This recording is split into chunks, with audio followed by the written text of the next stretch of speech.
Donald Trump is panicking after what was perhaps the worst day of his already catastrophic war in Iran.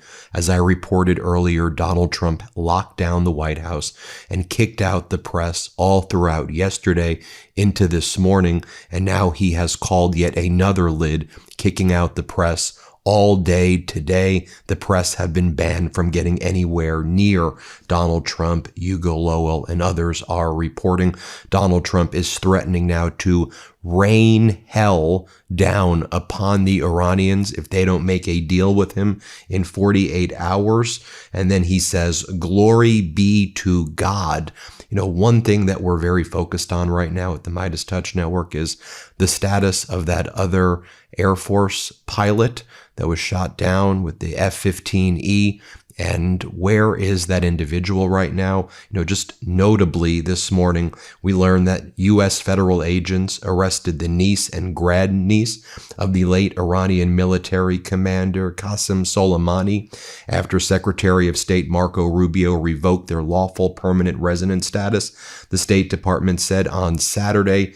And so trying to piece behind the scenes, I'm just curious if that was done because there are developments in Iran regarding that other pilot that we don't know about yet. And the U.S. brought in Soleimani's family or kidnapped Soleimani's family based on things that may be developing in Iran. I think you know what I'm talking about. I don't want to speculate. We're going to remain very focused on what's happening there. Let's just remain focused on what's being said. Let's take a look at what's happening, right? The facts, the receipts. Donald Trump posted this morning, remember when I gave Iran 10 days to make a deal or open up the Hormuz Strait? Time is running out. 48 hours before all hell will rain down on them. Glory be to God.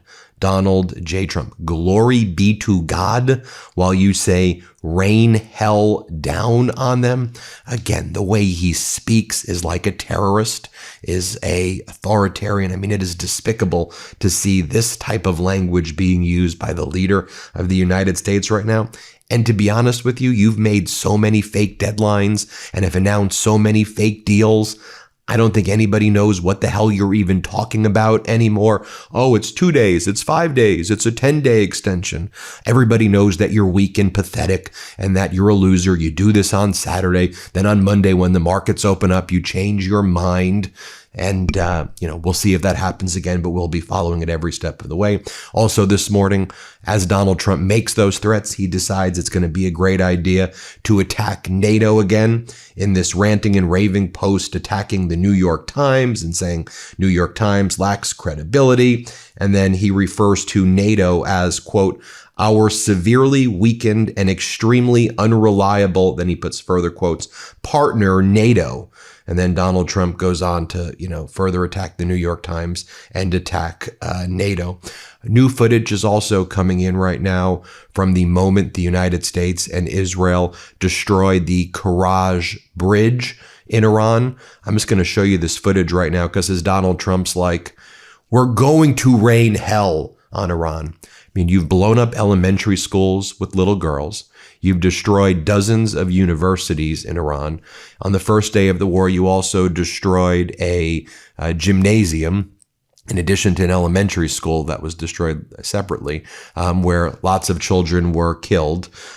Just in the past 12 hours, U.S. and Israeli forces struck major Iranian petrochemical complexes in southwest Iran.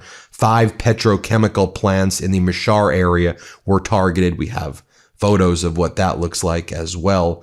And the Bushehr nuclear facility also was targeted again. And as Iranian Foreign Minister Araghchi says, remember when there was Western outrage about the hostilities near Zaporizhia's nuclear power plant in Ukraine? Well, Israel and U.S. have bombed our Bushehr plant 4 times now.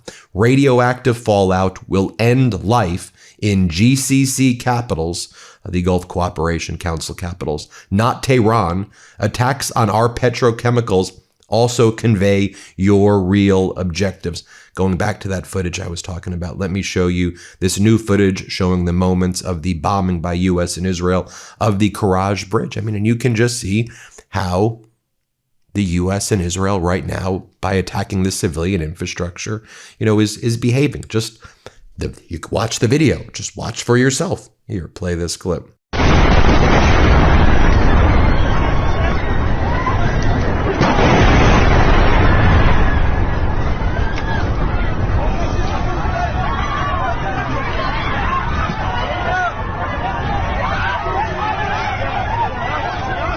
Now, a guy by the name of Danny Citronitz, who's in Israel, and he was one of their top Iranian analysts, top Middle East analysts for their security apparatus. His analysis has been pretty on point about the Iranian thinking and why the strategy by Trump and Netanyahu would not work. Here's what he posted this morning. You've probably heard this before. Donald, what you're saying, it won't work. Iran will not surrender. The administration and the president do not fully grasp what drives the Islamic Republic. Faced with pressure, Iran is more likely to escalate than to concede. And so Trump's going to have to decide. You're making these threats. Are you going to escalate even more than you already are? Or are you going to try to remove American troops and get out and cut your losses at this point and let Iran control the Strait of Hormuz like they do right now and just move on with it and accept that this was the most catastrophic international war, international engagement, whatever you want to call it, in United States history by far. Iran is responding, according to the Iranian state-run Fars news agency, citing a spokesman for a key unit of Iran's Islamic Revolutionary Guard Corps. The country is getting ready to unveil new air defense systems on the battlefield against Israel and the United States. The announcement comes only a day after Iran successfully downed a U.S. Air Force F-15E Strike Eagle and A-10C Thunderbolt II, as well as those two search and rescue helicopters were hit as well. Those Jolly Green 2HH-60W Jolly Greens that were over the area. And again, we are focused on the connection between the arrest of Soleimani's family, who were here on a green card, who weren't arrested before, Donald Trump calling a lid, kicking out the press again, shutting down the White House to the press again, and that missing pilot right now and the links there. We're focused on that. Lindsey Graham posted the following. I just had a great conversation with Trump. I totally support his ultimatum to the Iranian regime to open up the Strait of Hormuz and to do a peace deal.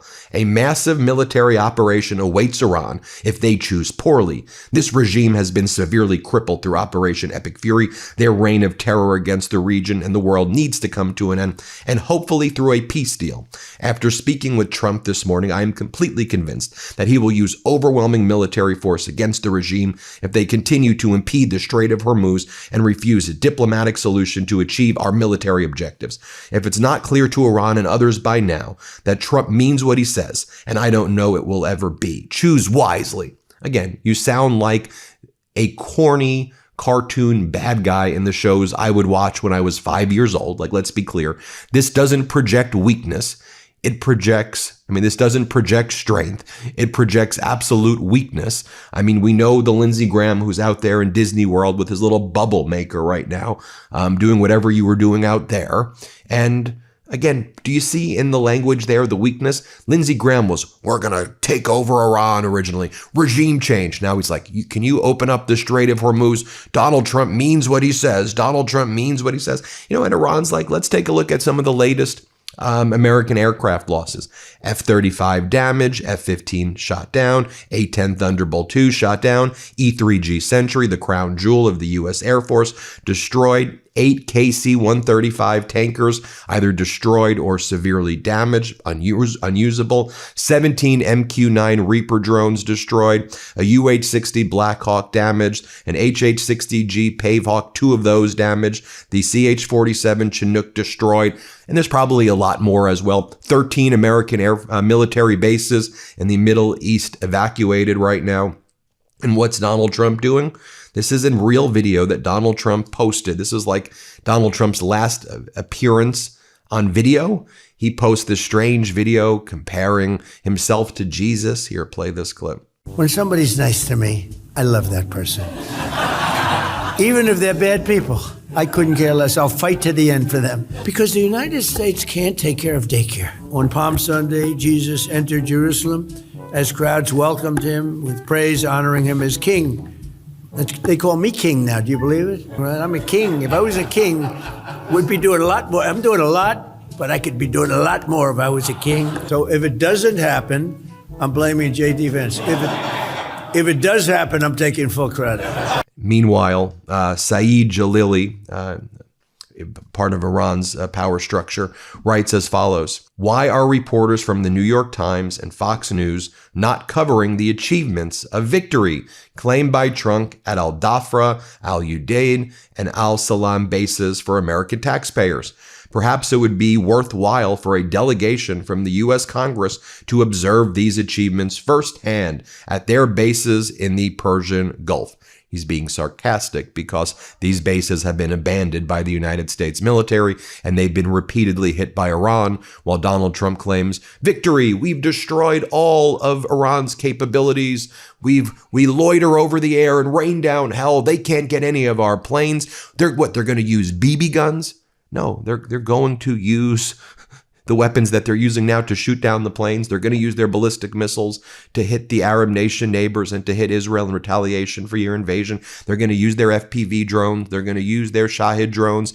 They're going to utilize their Shiite militia groups in Iraq. They're going to utilize the Houthis in Yemen. And we saw yesterday the parliament leader of Iran, Ghalibaf, saying it would be nice. We'll see how long until we activate the Houthis in Yemen. Who depends upon the Red Sea for shipments? And if they can shut down the Red Sea, that'll be catastrophic. That's what's going to be happening right there. And then, you see, I did a video on it this morning, but we see all of these countries that are doing bilateral deals right now with Iran. For example, I talked about, it seems that France cut some deal in order to get it shipped, Japan, and now we're seeing Austria. Austria's foreign minister spoke with Iran's foreign minister, Aragchi, and said we had a productive conversation, diplomatic solutions, de-escalation. That's where this is all heading. Iran's actually never been more powerful on the global stage. Just the reality.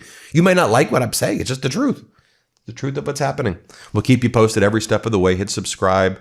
Let's get to 7 million subscribers, and thanks for watching. New Meidas merch drop!